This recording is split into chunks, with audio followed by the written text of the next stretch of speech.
Pero wala, inom. Hirap na lang kasi nagtanong sa tatay ko, mag-aaway lang po sila.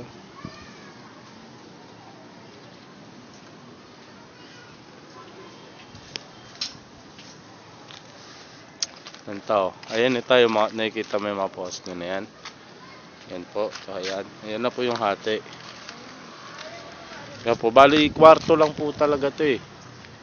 Isang kwarto lang po ito eh. Andyan na, sa kwarto na yun, andyan na po yung kusina, yung lababo, tsaka yung CR. Isang kwarto lang po talaga. Ayan po, yan dyan po, mula dyan hanggang dun. Ayan po, isang buo na po yan. Bali, kung didipain ko po, isang dipa kalahati. Yung bukang-buka po, dalawang kamay, ganun lang po yung loob. Mga dalawang dipa, ganyan. Okay na po yun.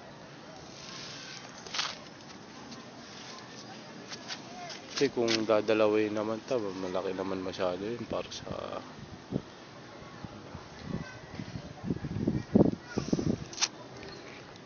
Ito tao, yung bintana talaga eh. Basta kayo na lang po mag-usap. Sinabi ko na po sa kanya, sagot niya lang po sa akin eh.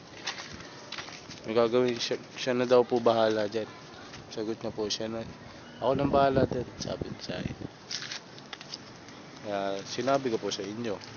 Para pagtanong niyo po sa akin. Pero dito po, bintana na po. Tsaka sa kusina. Kapalagay siya. Naglalagay daw po siya dyan. Tapos dito tao. Itong forma na to yung mga plywood na yun, hindi natatanggalin niya para tungtungan na po yan pag nagpalitada, plastering po. Topping, parang ganun. Hindi na po tatanggal yung forma niyan. Kaya paikot po yan hanggang doon po sa kabila.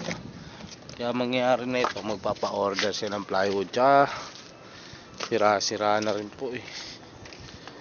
Kumbaga, pangit yung plywood. Ganito. Ito yung plywood na yun. Paikot po yan Paki-translate na lang sa English to yung sinasabi ko Hindi ako gaano mo kapag hindi ako marunong mag-English. Konti lang eh. Okay, nakakaya pag wrong grammar pa. Okay. Tapos yung pinapa-adjust ko po yung sa terrace. Sinabi ko na rin po.